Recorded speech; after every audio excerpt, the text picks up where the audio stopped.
your interactions with the sheriff's department, what you think a sheriff's department should do. I want you to think through these things that these gentlemen will be essentially writing policy for, or writing their rule books for. So think about those kind of things, and kind of the way each question will give each candidate a chance to spend about a minute answering it. I'll moderate if necessary. Maybe we won't run into it. If they get into a fist fight, Dylan, that's on you. I'm stepping out. That's all you. So at this point, we'll go ahead and kick that off.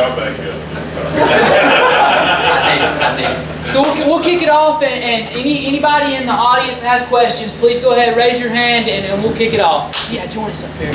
Yeah. Gary Morgan in the borough. I have actually a question to Sheriff Phillips, and then I would like to hear Chief Hepler's response on this.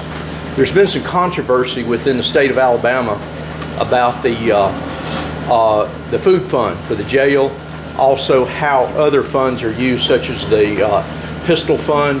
What do you do, Sheriff Phillips, as far as those funds where there's been controversy within the state?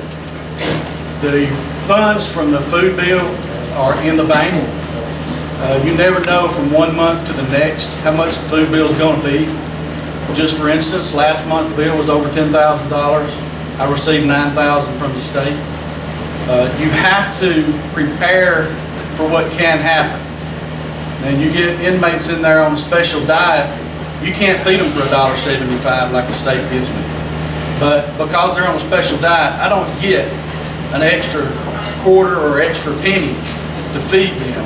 So you have to save money each month as best you can to prepare for what may happen if the judge puts someone in jail that has food allergies, that has to have special foods, or maybe religious type incidents, diabetic. You have to prepare for those. And also, come Thanksgiving and Christmas, they get a big meal that we pay extra for because we prepare for that through the year. So that money is in the bank, and it's sitting there if needed.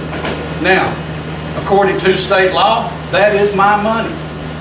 That's what the argument's about. It has been offered to the county commission many times to take it over, and they have not taken it over yet. And if they want to take it over, they are more than welcome to have it. I think there may be a bill, if I'm not mistaken, Mr. Livingston's here, he can tell us that someone's trying to pass a bill where they have to take it. But over the years where I have been in the sheriff's office, they have refused to take it. Yes. It's a minute 30. I'll give Mr. Hepler a chance to answer. Yeah, for Chief Hepler, taking into consideration what Sheriff Phillips has said, do you foresee, if you were elected, any changes in the particular food fund or how accounting is handled? Well, you know, if the county commission's been offered, and that was actually one of my plans, would be to offer it to the county commission and for them to take it, because I don't really feel like that particular responsibility should sit on one person. I feel like that's a tremendous responsibility for one person, and I know that if the sheriff was to overspend on his food bill, that comes out of your pocket, correct? Absolutely. So that's a terrible thing to have, you know, sitting on your shoulders when you're trying to run the sheriff's office and deal with the county, to have to worry about budgeting for somebody's food. Now, if the county commission wasn't to take it, and there was a lot of excess funds, I would like to see that money go for training and equipment for my people to make sure that they're up to date and that their equipment's up to date and we have better equipped technology. Thank you. Right. Any other questions from the audience?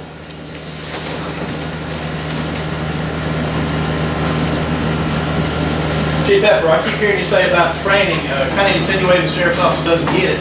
I may be misquoting you, but I'd like for you to touch on what training you're talking about, and then I'd like Sheriff Phillips to touch on the training the sheriff's office does get. Okay. So with the training, I'm not saying, you may be misinterpreting, I'm not saying the sheriff's department isn't getting training. I'm saying that it's not mandatory at the sheriff's office. So at the state level, when you're dealing with a municipal agency or state police, we're required to have 12 hours of continuing education credits. And that makes sure that we're current, we understand the new laws, or we can have specialty fields that we can work in. The sheriff's office isn't required to have that. So I would make it a policy under my administration that the deputies would be required to have at least 12 hours of continuing education. And he is correct, it's not a requirement. When that bill was passed, it was only for municipalities. And most of that was because counties could not afford to send their people to school. Our deputies go to school, they pick the schools they want to. If it coincides with the job they're doing, we will send them. We've got 2 going here pretty quick to a conference. All of our investigators, they attend all kinds of schools through the years. Craig can tell you, I don't know, he's been there a long time. He's probably got 25 certificates of schools he's been there. We do train. We do train. We do have some free training here occasionally. The DA's office will set up some training. Jason has actually had training at his facility in Hollywood that we send deputies to. But we do our training. Other questions? I guess I should ask this earlier, but is the jail considered a federal housing facility? And how much do you get for those federal inmates? We don't house federal inmates. We are approved for them, but we don't have any, we were approved for them about 2012, but they've never given us any to house. I guess it's a two-part question. Do you get any extra money for just holding a bed for the federal inmates? No. Any thoughts on the topic, Mr. Ethel? I have nothing I can input on that. Other questions from the audience? I got another, if you don't. Another question. Hey, I'll ask questions. Sheriff Phillips, what do you see in law enforcement? And of course, this is going to go to Chief Hepler as well, if I may. The largest problem that you have as a sheriff of Jackson County, what is the biggest problem you see that if anything could get solved, what would that be, sir? Not enough deputies. We do not have the manpower that we need to work the 3rd largest county in this state. We have a drug problem along with every county in this state and every state in this United States. It's not just here, but you listen to people in the community, they're going to tell you theirs is the worst community ever, and it's not. It's a widespread problem. The sheriff's office is extremely short-handed.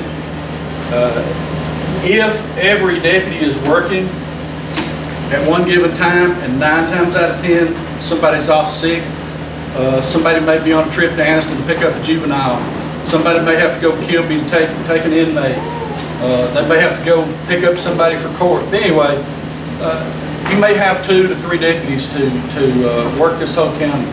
Sometimes there's less than that, and our investigators have to answer the calls.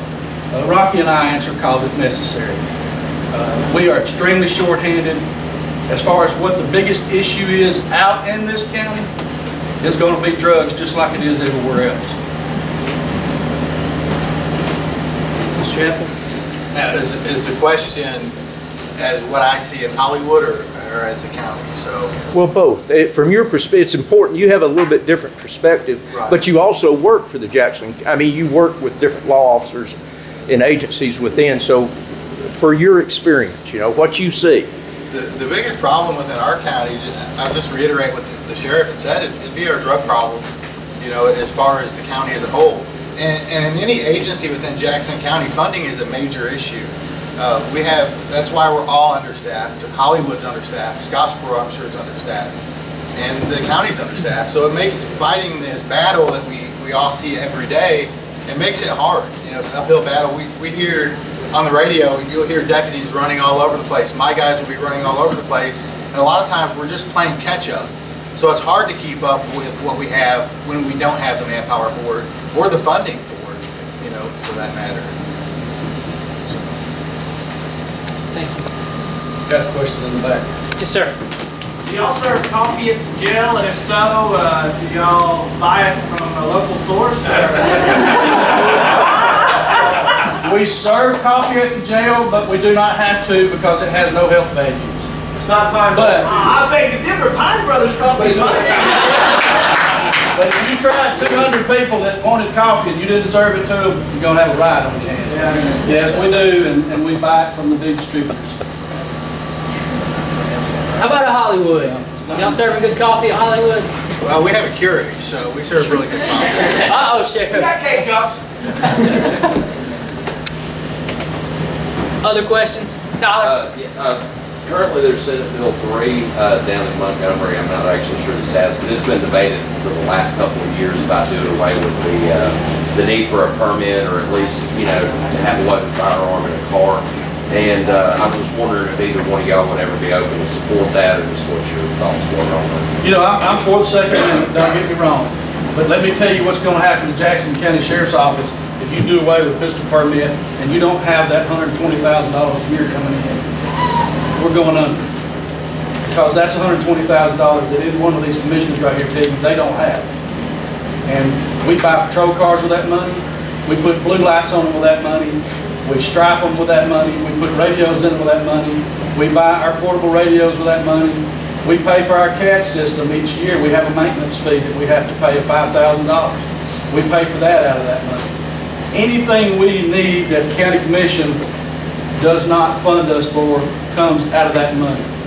I have sole say-so over that money. It has to go to the good of law enforcement. That's the only way it can be spent.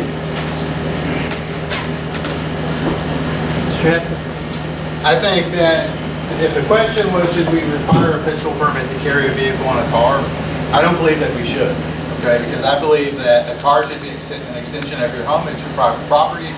And we have a constitutionally protected right in order to bear firearms, right? I do think that pistol permits are important, but in order to carry it in a vehicle, I don't see how it provides me any protection, because I get background checked when I buy the pistol from the firearms dealer, right? So, and half the people I deal with, this is Alabama, at least half of them are armed anyway. So that piece of paper is not going to protect me. But it is important to have it, because if we cross state lines, we're going to need it. And there's other instances where it's important, but just to carry it concealed in a vehicle, I don't see why it should matter.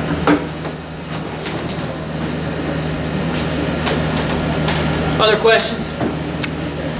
Can I follow up on that pistol permit? What are your thoughts, since you don't think it needs to be for carrying in a car?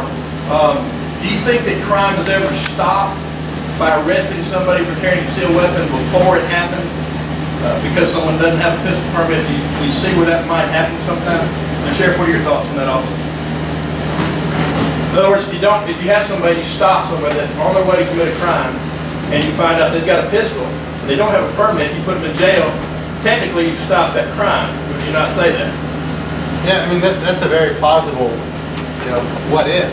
Okay. Okay. I mean, I agree that that's very possible, but a lot of times, people that are carrying armed in their car, whether they have a pistol permit or not, if they're going to go commit a crime, if they had a pistol permit, they're going to be able to go commit the crime anyway, because they're just going to be released. So there's a lot of what ifs we can sit here and argue, but I mean, my answer still stands that I don't feel like it's necessary for a vehicle. Well, it's twofold. It has happened, as Rocky well knows. We have had complaints. Somebody's on their way. I just got a phone call. My brother-in-law's on the way. Said he's going to kill me. Okay, if we pull that guy over, he doesn't have a pistol permit, but he's got a gun, and they pass that law, I can't do anything. I'm going to have to give him the gun back and let him go on until he commits that crime. But if he has to have the permit and he doesn't have it, we can stop that crime right there. Granted, it doesn't happen often, but one time can get someone killed. Can I follow up? So if he had the pistol permit and he made the threat, what's your response then? Because he has the pistol permit, so he's legally carrying it. I don't know. We'll have to cross that bridge when we get there. So I'd like to follow up a question on the funding related to the pistol permits, if I may. Yes. So let's say, theoretically, those funds are gone. The funds that you received from the pistol permit. Where would you make up, what are ways that you would make up for that lack of funding if that were the case? Those gentlemen back there would have to fund it. There is no other way. Now, I do get some bond money from bail. When people make bonds at the jail, that money goes back into the jail. That's how I purchased the camera system that we have. I can sit in my office. I have a big screen TV, and I can watch every one of those cameras all day long in my jail, in my office. But that's the only funds that we generate, is from the pistol permit money. Mr. Hepler, same question to you. If that were the case, as sheriff, where would you attempt to make up that shortcoming? I mean, we'd have to rely on the county commission to fund us. They'd have to develop a plan in order to compensate for it. And I'm not saying that I think that the pistol permit should go away. I want to be clear on that. I'm saying that I think in that specific instance that it shouldn't be necessary. But I mean, it's the county commission's job to fund the sheriff's office. Thank you. Let me follow up on that, Mr. Victor, out there. We had a little thing come up, we talked about it now, $17,000 on the fingerprint deal. We commission, we try and do everything we can to help the sheriff. Right. You know, it was not budgeted in this past year in our budget, so it's hard to come out with it. You know, right now, I sit back here and listen. You know, that piece of paper that we're gaining money off of, that is being used to help all the citizens in Jackson County. You know, we can only do so much with the money we get. Thank you. Other questions? As far as pistol permit money goes, why is it not written out to the Jackson County Sheriff's Department, but it's written out to you? Because that's the law. Oh, and we repeat the questions. The question is, why does the money go to the sheriff and not go to the county commission? No, that's not what I meant. A department of the sheriff. What do you mean? Write the check to Jackson County Sheriff's Office. You can, if you want to. You can write it to me, or you can write it to the sheriff's office. It all goes in the same account. Okay. Well, I was confused on that one because It's just like going to pay your land taxes. You can put Jeff Arnold, and you can put Revenue Office. Any thoughts on that, Mr. Hepler? Yeah, there's no substance I can add to that. Anybody else from the audience got questions? There was a mention that Mr. Livingston might know something about the food, the funds that, about a bill where that funding for food would have to go to the county commission. Would it be appropriate if he maybe answer that? No, that's fine. Yeah. And then, Mr. Livingston, if you want to come up front for the camera. I know you love being put on the spot. I'm sorry, I didn't hear the question. It's all good. It's camera time, Steve. Oh, sorry. It's what there was a mention about the funding for prisoners, the food fund. There's a mention that there is a bill before the legislature where all those funds would go to the county commission. I think it has passed out of the Alabama House or the committee in the House last week. I don't know. I haven't heard. And it is designed to clear this situation up, yes. It's passed the House, is it Senate? It's either out of the committee in the House or passed the full House last week, and I don't, you know, we see 500-600 bills a year, so I can't tell you what name, what numbers, so I can go back and answer the question about the pistol permit probably a little bit better, if I may. The Jefferson County Legislative Delegation has funded their legislative office out of that by pistol permits for a number of years. So just the vast number of those folks, that's not going anywhere. There won't be a free permit. They can block anything in that regard. So. Thank you, sir. Quick answer. Thank you.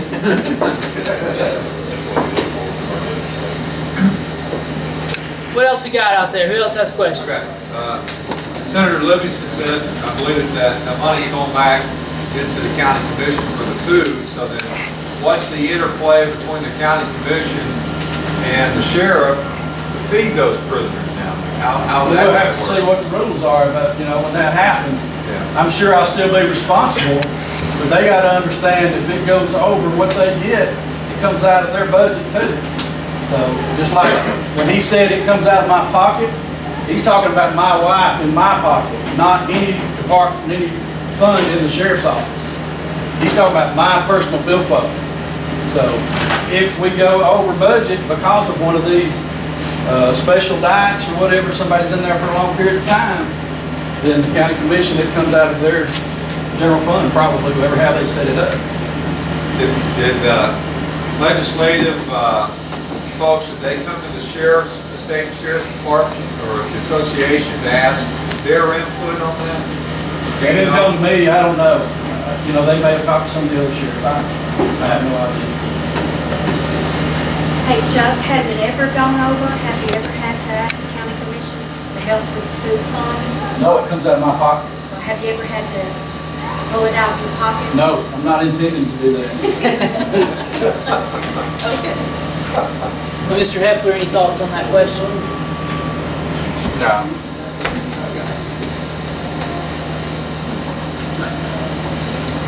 Other questions from the audience?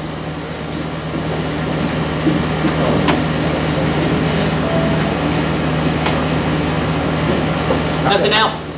How much is usually left as far as that? Well, you never know. Like I said, 1 month you go over, 1 month you save a little. Right now, I'm probably holding around $40,000 in the bank. But if the judge sentences somebody to the jail that has to have insure every day, that's $4 a day just for one drink, one small drink each meal. That doesn't include extra money to pay for that. I still have to furnish that $1.75 meal plus that bottle of insure, which is $4 a day and $1.75. So the inmate don't have any responsibility in that at all? No. We have had families to bring stuff, and if they want to, something like that is sealed, we will accept, but if it's unsealed, we won't. But it all comes down to the medical problems for that issues. We've got a nurse and a doctor that sees after our jail, and if they say they have to have it, we get it to them. How many times has that came up? Oh, several, actually. Mr. Hepler, anything to add to that? I don't know how often they serve insure. I know when I worked there, they served it quite a bit to a lot of the elderly people. I know it's expensive. That's just one item I picked because it's expensive. But, you know, you can go out here and buy food in bulk, and you don't have to pay as much. But when you're having to feed 1 or 2 or 3 people certain items that you can't buy in bulk, you have to go down here to the store or order small amounts.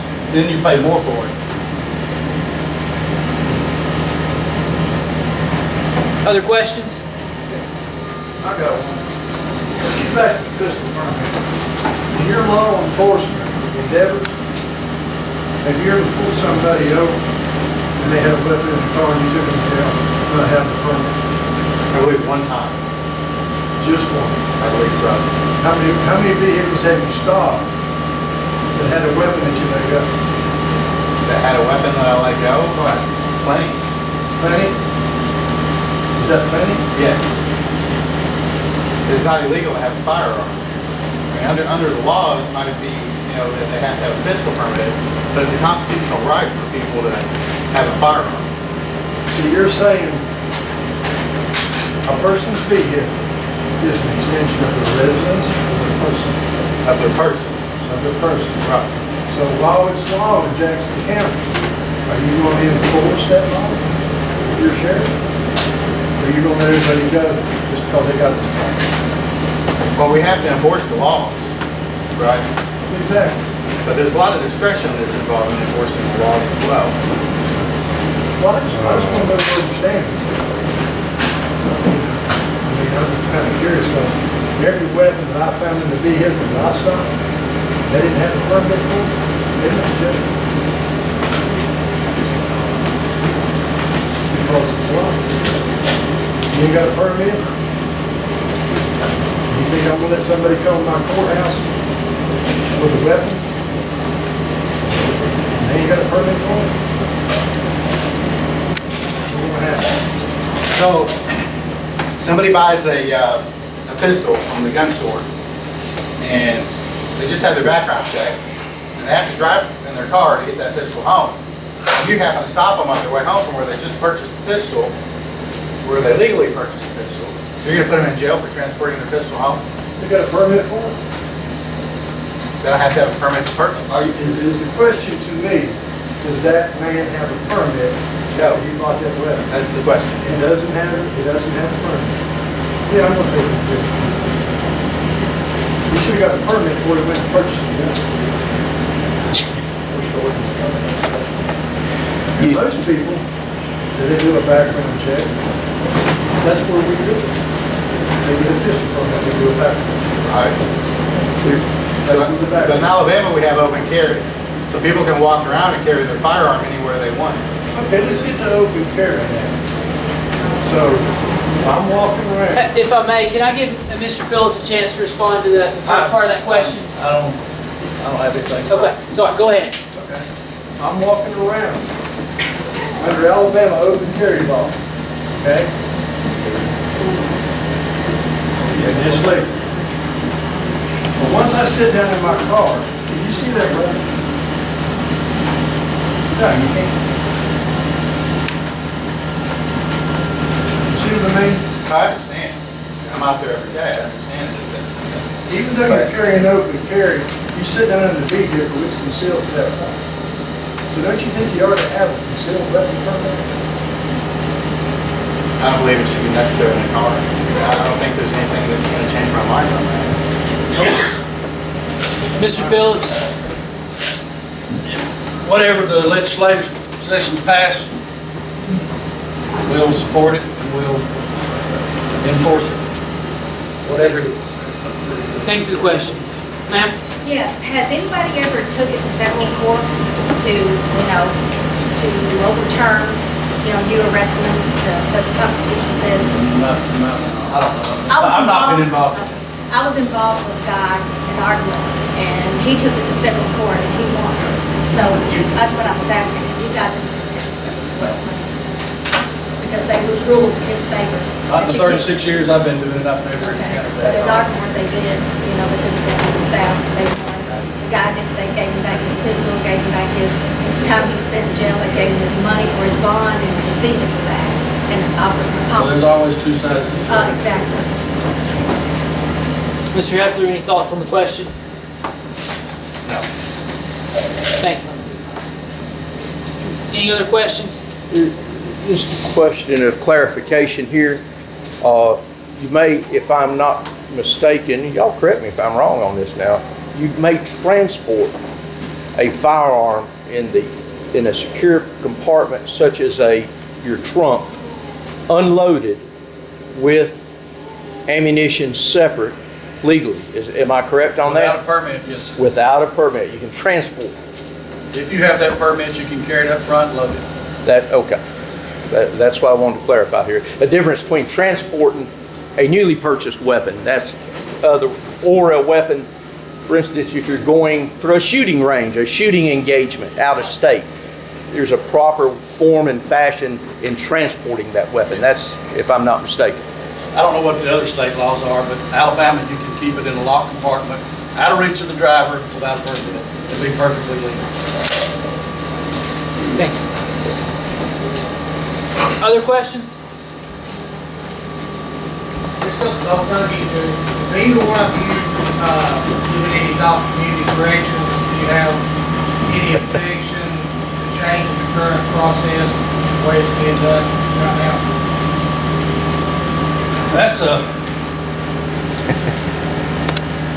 probably a big issue right now that probably should not be answered, because I think there's some stuff going on in litigation that may not need to say anything over, but if the county commission sees fit to change it, then we'll abide by it. Or the legislative delegation, who's ever got to make that change. It's tough to answer, because I think that there's some things that they do really well, and I think that there's some things that could be done differently. When we're dealing with probations, I think that we should have a probation officer involved. I don't think that we should see an escape warrant for somebody that didn't show up to be in a cup. I think that's a little bit of stretch of the law. But as far, there's no way that I can answer that 100% because I haven't worked with them enough to know exactly what's going on with them.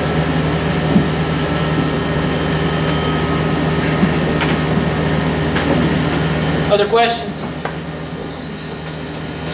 I'd like to pose another question to both of you, if I may. So, it's been referenced once already, but the opioid epidemic is something that's ravaging communities throughout the state. And there are a lot of different thought processes on how people struggling with opioid abuse, how to best get them out of that cycle. You know, there's a lot of different thoughts on how much incarceration versus therapy and those kind of things. What are your thoughts on the best ways to heal these communities and to heal the lives of these individuals who are facing these battles? Mr. Hepler, if you don't care, I'll let you start it off. I think that we have a problem with our doctors over-prescribing opiates. And to find the solution to that, it's going to take a lot of research and figuring out how to justify when people need to be cut off of their medicines. But when they start with somebody that goes into the doctor and says, hey, my back's hurting, and they're getting 120 Lortabs, and there may not be anything wrong with them, they're going to go out and sell those pills and get other people addicted, and we're going to have to find a way to cut that out and stop it. And stop trading one addiction for another, where we go from opioids to the methadone clinics. You know, I don't see how trading one addiction for another helps anything either.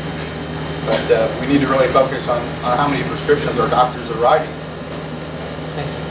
And I agree. This is something that's going to have to be fought on a federal level. We at our level, the years I've been here, we have fought a few doctors for overprescribing. I've been involved with the pharmacy board and the board of medical examiners on local doctors. It is hard to fight a doctor who went to medical school and says they need these drugs. You know, so you've got to fight them, and that's something that's going to have to be fought on a federal level, not locally around here. But as far as jail works for some, it don't work on others. You know, rehab works for some, it doesn't work for others. So it's, you know, right now the jails and the state penitentiaries are so overcrowded. The people who are charged with drug charges do not go to jail. They get out on probation or parole or go over here, you know, under Mr. Brown and whatever, get supervised probation because of the overcrowdedness. We're fighting a battle that's going to be hard to fight. That's all I can say. I've been a nurse for 17 years, and I want to know, when you have somebody with an addiction, how do you handle that as far as coming off of whatever they're addicted to, pain pills, alcohol? What do y'all do? We leave that up to the nurses there all day long. We actually put them in a cell. They're right across the hall from the nurse. So she can watch them. She's got a TV monitor in her office as well, where she can watch that cell. Do you ever have somebody to go in and do T's and you can end up sending them to the hospital? Not in a long time. But back in my days with the city, back in the early 80s, when we had a lot of local hounds when that walked around and drank, yeah, I have dealt with that a lot then, but we just don't see that anymore. Now we have had some to go into DPs that we did have to take to the hospital and that way.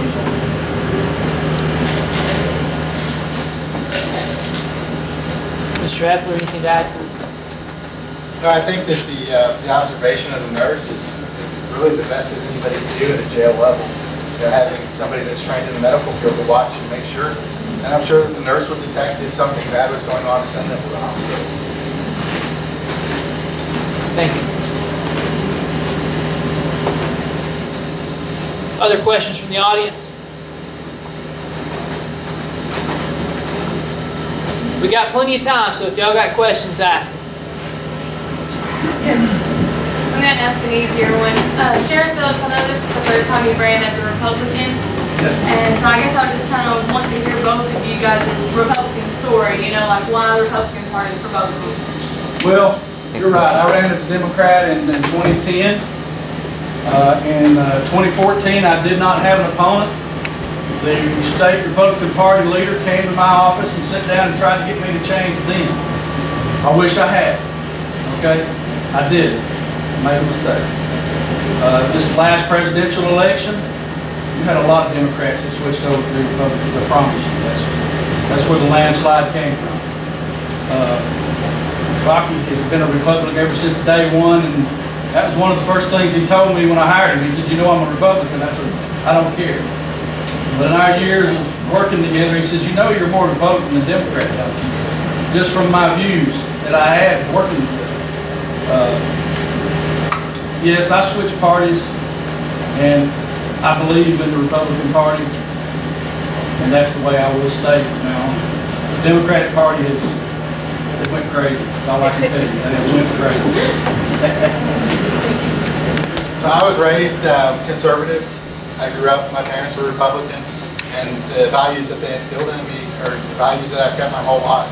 They tell you to train your child up the way that they'll grow. And that's just always been the way that I've always sided with everything. I don't believe in a lot of the liberal stuff that's going on in Washington or even across the country. I think that, especially in our area, this is a conservative area. I think people just might not have known it 20 years ago, but I think if they would have really paid attention to what the parties are, they would have seen most people in this area have always been Republicans. Let me add one thing too that I was headed to say, and I forgot to say, I guess. Right after the presidential election, the current state party, Republican Party leader, called me and asked me to switch as well. And that's when I did. So. Other questions? I'd like to pose another. So kind of following up Mindy's question, you know, stripping away everything else, Republican, Democrat, this and that, what really drives me to involvement is conservative values, like you both spoke on, conservatism. So can you both spend a little bit of time telling me what conservatism means to you? Mr. Helper. So to me, it's, being a conservative would mean that I'm, against a lot of the liberal agenda that we see in D.C. and as far as the way our laws are enforced and the things that we deal with in law enforcement, we didn't get a lot of support from the Trump administration. Well, I think it really caused a lot of problems for us as law enforcement officers, and it seemed like there's a war against us. But as far as being a conservative, I'm for helping businesses to help. I think if we have a trickle-down effect, if we're giving businesses tax breaks, it's helping the middle class because they can get pay raises. And if they get pay raises, they're going to spend more money into a community. So we're helping the tax base in the area, with the tax cuts that the Republican Party pushes out. I just don't agree. I don't agree with a lot of the liberal agenda. Thank you. As well, I agree with him. I'm for small business. I don't think our government should be able to tell us who we can serve and who we can't if we own a business. Not only that, something that really, really irritated me probably a couple of years ago, I went to Walmart and the lady in front of me had a EPT card. And she was purchasing something that the card did not cover. And the cashier was trying to tell her this. She was Hispanic. She couldn't even understand what she had bought that didn't cover this card. We are giving our money away to people that's not providing tax money to fund people like the sheriff's office. We need people here that will work for the United States and not take from us. That's just one of the things that really irritated me through the years. Other questions?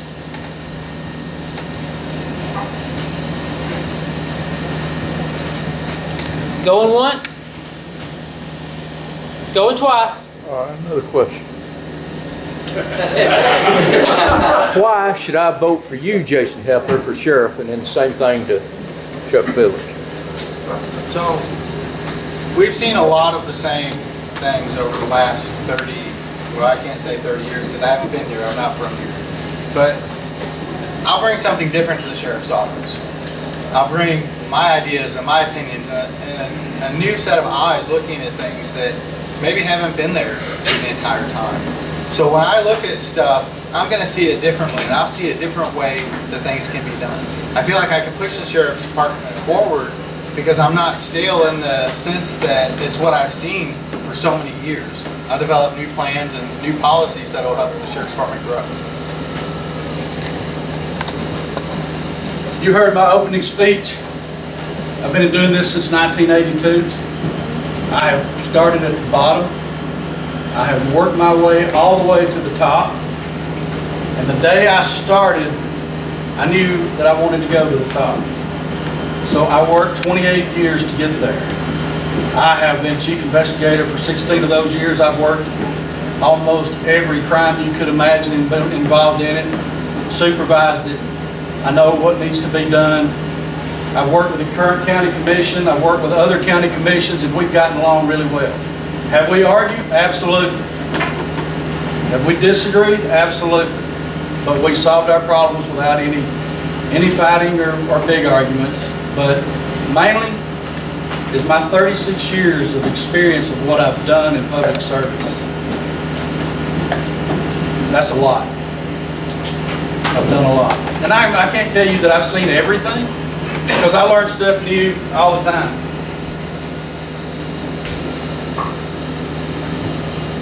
Thank you. Thank you. Luke? How would you guys view a federal decriminalization of marijuana? I'm against it totally. Marijuana, I don't care what you say, is a gateway drug. I've made thousands of drug cases in this county probably. I've probably served well over 1,000 search warrants. I don't care if you're there for methamphetamine, if you're there for pills, if you're there for alcohol. 9 times out of 10, you will find marijuana. Now, if there's a medical use for marijuana and the doctor needs to prescribe it, so be it. But as far as legalizing it, absolutely, I'm totally against it. I feel the same way as Sheriff Phillips as far as marijuana being a gateway drug. Because we see it, and we see it even in our schools when we're working the dog through the schools. If we find kids with pills, we find out a lot of times that they started with marijuana. So they start with the marijuana, and then they go up to the opiates, and it's not long before we see them using meth or heroin or whatever other drug of choice may be. Now, because at some point, when you smoke enough marijuana, it's not providing you the high that you once got. From what I understand, I don't smoke marijuana, so from what I understand, they stopped getting that high, so they're looking for a better fix and a better buzz. So that's why when we say it's a gateway drug, it's pushing them to the next level. I can't say that there'd be any compelling research that would make me believe that marijuana has a value for people who are smoking. Thank you. Other questions? I had one for Chief Helper. With your idea of using discretion, concerning the guns, if you was placed in a position, would you use your influence over the deputies on how you felt about it, or would you ask them to obey the law as instituted? Well, when I was asked about the guns that I've let go, there's a lot of them that were in lock boxes. Just because they're in a car and they were let go doesn't mean that they were holstered to somebody's hip. And it's a tough question to answer because every situation is different. There's times where I feel like that if I stop somebody that I've went to church with for 30 years and they've got a firearm in their car, I don't see how I would feel right about arresting them. But if we've got somebody that they're loaded down with drugs and they've got a gun without a permit, we're probably going to push that charge because it needs to be there. So every situation is different, and I can't give you a solid answer, a one-size-fits-all answer on that question. Sheriff Phillips, any thoughts on the question? Thank you, sir. I've got a question here. Sheriff and Chief Epler, what do you think is your biggest obstacle now for funding? What program do you see that's in jeopardy, or do you see a program that's in jeopardy if the funding continues to be in flux? Well, we get money from the commission, we get money from our pistol permits. We get bond money when inmates make bail that goes to the county commission, they hold that money. That's the only income that we have. And the bond money's not that much. It doesn't, you may make $10,000 a year off of that. Would you have suggestions for additional funding recommendations? I don't know what it would be other than, you're going to have to raise court fines and make part of those court fines come to the sheriff's office. Like right now, when we write a ticket, I don't know that we get a penny of that. The state troopers get most of that toward their retirement. So, the Jackson County Sheriff's Office doesn't get anything for writing a ticket or making an arrest, and I don't think the commission gets that much from the courts. They get very little from the fine money. I think local legislation could fix part of that issue if they passed a fee onto each ticket, as he was saying, because we've actually looked at that in Hollywood for any of our criminal cases. Attaching, even if it was just a 1% fee, it would fund a lot of the equipment that sometimes we do without. But we do a lot of events to help us raise money. We'll go around to our businesses and talk to them. We sell t-shirts to fund our canine program. And we get sponsors to take care of things that sometimes we might not have the funding for. So it's just, sometimes it takes work to get out there. And it's easier at my agency because we're smaller. There's not as much equipment as we have to buy as the sheriff does. But wide scale, I think with the county being bigger, if we got, sponsorship, we can take care of a lot of things. Thank you. Other questions?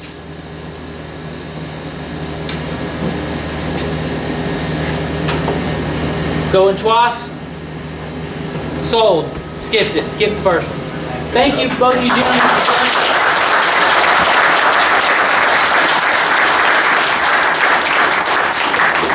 Anyone of you want to have any closing statements, any final thoughts to share? Please vote for me on June 5th. Don't listen to it. Hey, thank you all for coming out. This is my first one of these that I've ever done, so don't judge me too harshly. But you did good. Appreciate you being here. And, hey, thank y'all for coming in.